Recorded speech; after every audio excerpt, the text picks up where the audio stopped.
We have to talk Indiana Fever basketball. What is happening? What have I missed?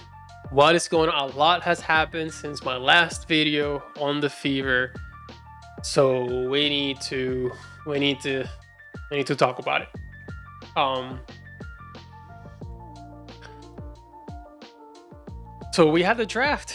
We had the draft, the Golden State Valkyrie draft, and Temi Fagbenle was unprotected.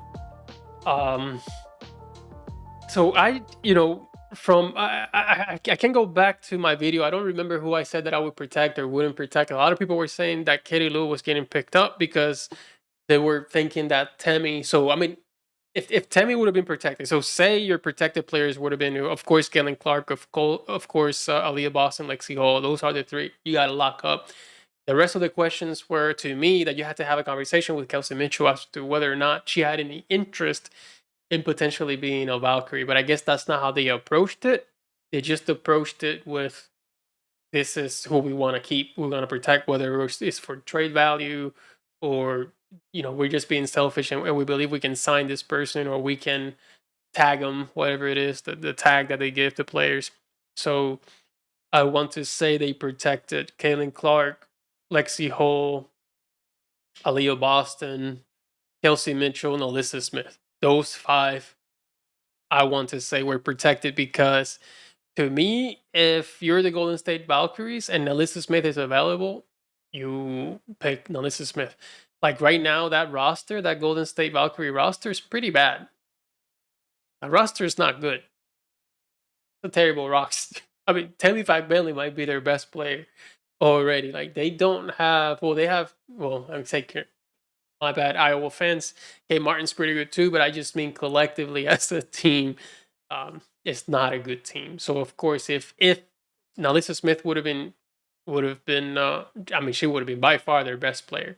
And to me, I mean, she would have been a great fit with the Valkyrie only because she's a really good ISO player that you just give the ball to and let her cook. And in that team, she would have been able to do that. But it seems like the Fever either see a path ahead with her, which I again I disagree. I just don't see a path ahead for this particular team with Nelissa Smith, or they see potential trade value in Nelissa Smith. So let's hope it's the latter. What they're thinking about because it's just going to be complicated otherwise. But who did they protect with the sixth spot? So it's either I see a lot of Grace Berger people. They're saying that they protected Berger, they protected Dantas, or protected Katie Lou. I mean, I don't see who else they can realistically protect other than those three, right? If they protected Christy Wallace, then my faith for what I thought this organization was doing is completely gone. There is absolutely no way they protected Christy Wallace. So let's not even entertain that for a single second. It just doesn't make logical sense. I want to say they protected Katie Lou Samuelson. Now, and she's actually one of the ones that I had that I was when I made my video, and I'll post that video up here if you're interested in what I said back then. I don't know when that was, maybe 3 months ago. Um, no, not 3 months, 2 months ago. Um, and I think I mean Katie Lou Samuelson. I think protected for many different reasons. I think Stephanie White and the organization believe that she's going to be the integral part of that team moving forward. Um, I believe so. I believe so as well. I think she's going to be a much different player next season than what we saw this last season. I think her confidence in her shot is coming back. Her defense prowess is going to come back, especially if you remove Nelissa Smith from the equation. Katie Lou Samuelson can be a legitimate threat and positive for this team. I think more so than Dantas, and I think more so than I don't know much. I can't really say much about Grace Berger because we didn't see much of her with the Indiana Fever team, so I can't talk to the impact of Berger, which is why to me, I don't know. Either the team sees something in Berger that the last crew didn't, But it's hard for me to think that Berger was the last player they protected. I think it was between Dantas or Katie Lou. Uh, But I don't see why they would protect Dant. I mean, I do see why they protect Dantas. I'm a Dantas fan. I'm a huge Damaris Dantas fan. If they protected Dantas, then I love them for doing that, right? Um, but also, she's a little bit older. She's a veteran, but I can see how they thought she's value, right? She's a clutch performer. She's a big performer. Uh, I think her game with Kaylin Clark could be amazing. I mean, she could even be a starter. You know what I mean? Uh, into next season, because right now removing Temi Fagbenle means that's more minutes for Damaris Dantas. If Damaris Dantas were to stay with the team. Now, of course, you're expecting that the Fever are going to draft some sort of a big player um, to fill that void. Because if you have Dantas and Smith, say you have Dantas and Smith, then what do you have coming off the bench? You don't have anything. So this is all, they must have some sort of plan for getting a big player, whether that's Satu, which is, I don't know. Again, I see a lot of people. She's injury prone and a great, amazing player, but for how often are you going to have her? But with Temi, you also lost a lot of defense, mobility, and speed, which you're not going to get with Satu. You're not going to get with Smith. You're not going to get with Dantas at that pivotal position. Which, I mean, if you're thinking about Nafisa Collier is gonna destroy Smith, Dantas, or Satu, right? I mean, she's just gonna feast. Aja Wilson is gonna feast on all of these players as well. So I don't know who they're eyeing for an anchor center player. I don't even know who's out there and who's available, but they need something. They need someone to stop these big time players, because you're not gonna get too far um, in the league in the playoffs without some sort of defensive anchor at the center power forward position. And we know it's not Dentist, it's not Smith, it's not. Oh, okay, Aaliyah. I'm sorry, I forget about Leah Boston. Um, how could I forget about her? Okay, Aaliyah Boston can do good work, but you need someone else. You need someone else. So okay, so the starting lineup could be Boston. Um, I don't know, but that Boston Smith, they don't play well together, so it's got to be Boston Dantas. Let's start right now from based on what you have right now. But who else are you gonna bring? So I think those are the things that that kind of the consequences of losing Temi. That's the thing. But I've said it before and I'll say it again. Like, I'm never gonna panic or freak out for the Fever losing some of these players unless these players are Kaylin Clark, Aaliyah Boston, Lexi Hall, right? Um, if they trade Lexi Hall, or they would have unprotected Lexi Hall, like if the news would have been yesterday that Golden State drafts Lexi Hall, it's so like I'm done. Like, I would have been done. I would be like, no way, I'm not gonna follow this team anymore. I'm not gonna follow the WNBA anymore. Or if it would have been, of course, they would have protected Boston. I mean, there's no way you don't. I mean, yeah, but if they trade Boston or something, I'd be like, yeah, this is nuts. But it's Temi. I don't know. I think she was important, but was she, again? That's the thing. Like, was she more important to the team than Katie Lou? Was she more important to the team than Damaris Stantis? Was she more important to the team than Grace Berger? Now, I think it's easy for us to say that she was more important than Grace Berger, and not on the potential of Berger, just based on what we saw and how the organization treated her last season, which was, they didn't value her at all, in my opinion. So now to say, okay, we value you so much that you're going to be among the six we protect, that's hard for me to imagine that that's what they did. So let's talk a little bit about Kaylin Clark's off season. She's, to me, has had a glorious off season. Like, the off season that Kaylin Clark is having just has increased, and this is what, just 2 months into the off season, has had me being even more of a fan of Kaylin Clark.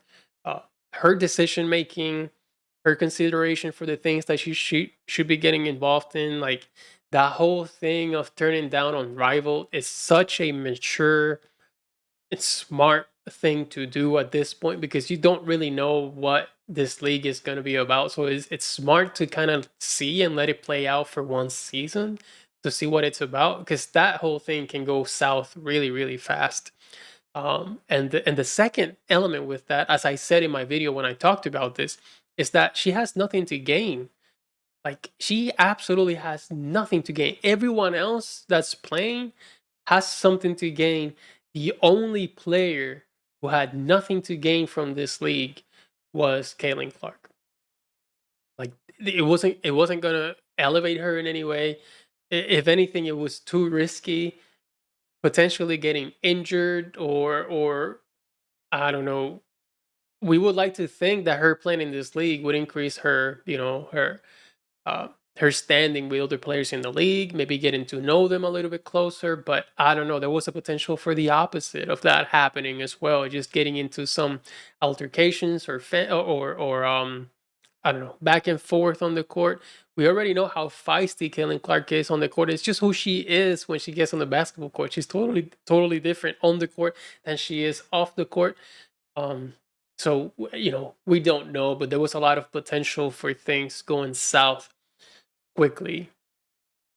Um, so I think the best decision that she potentially that she's made is not participating in that in their own rival league. So that was good. I think that was pretty good, and not you know she was courted quite a bit, and I feel bad for Nafisa Collier a little bit, and for Brianna Stewart. They seem to be doing the right thing in pursuing something like this and creating an event to for players to be a part of without having to go overseas and where you can make some good money. So all of that is good. Um, but I just don't think it was the right time for Kelly Clark to be a part of that right now. So we'll see. I still hope for the best for that league. Hopefully it turns out and it does well and that the players can earn some money from that. That will be cool for everyone involved. And I have a little bit of interest just because Aaliyah Boston and Lexi Hall are going to be participating. So I may catch up a game or two. So let's talk about the WNBA's treatment of Kaylin Clark. It's really upsetting and it is exhausting to see how it appears that she's being treated by the league. It really appears that she is not being recognized enough, that she's not valued enough or appreciated enough by the WNBA. Um, but it appears that Caitlin Clark is being appreciated by everyone else except the WNBA. The NBA, whenever she appears in one of the games, whether it's the Pacers or whatever, they highlight her. They make a whole segment about the impact that she's had on women's basketball.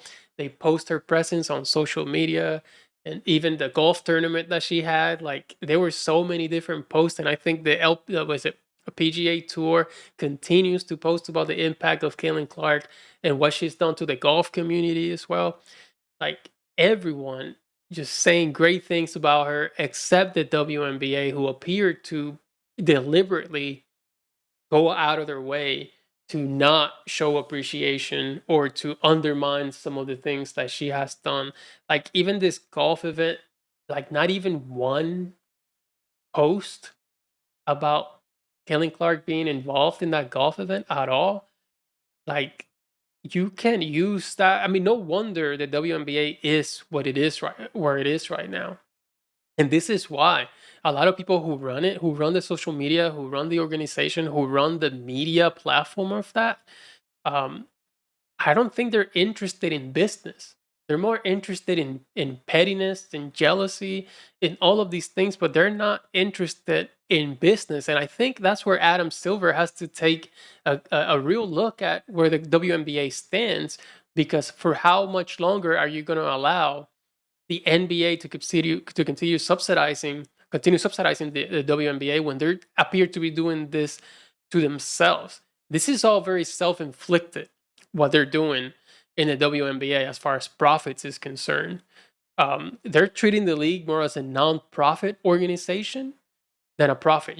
Where you value more of these other different things than making money. Last I saw, the WNBA was supposed to be a profit organization. It's supposed to be a business, an entertainment business, and you have to, capitalize on your biggest star, who clearly is Kaylin Clark. But they're more interested in, the pettiness, that we don't want these certain fans. People who say you don't want, certain fans, then you're not running a profit business. You're not running a business when you're doing that, when you're isolating certain fans. It shouldn't matter. All attention when it comes to business and to entrepreneurship, good attention is great. Bad attention is also great because it means you're being talked about constantly. Therefore, creating engagements, therefore creating views, creating drama, creating conflict, creating all of these different things. Of course, you want the space to be safe for all players and everything like that, but the attention is good, especially in this market. So you can't have it both ways. You can say, women deserve to get more money, but also say, no, we don't want these certain type of fans, so we can continue just earning $60,000 a year. We're fine with that, as long as we're not watched by these, or the games are not attended by these type of fans. So there's a conflict in there, and it needs to be cleaned up. Listen, the WNBA is a mess of an organization right now, and they need to determine what they value most. Like, what do they want? Do they want the league to be prestigious, to be profitable? Then they need to change their approach right now. And it's not just regarding Kaylin Clark. It's regarding so many different things. All the conversations are petty, and they stop. It seems like they deliberately any momentum to make money. So I don't know. It's terrible what I've seen, and I mean, I would, if not for Kaylin Clark, I would have turned off and be gone already from this mess and the disaster of coverage of how this organization is ran, because I really want nothing to do with it. The product is good on the basketball court. Yeah, the product is good.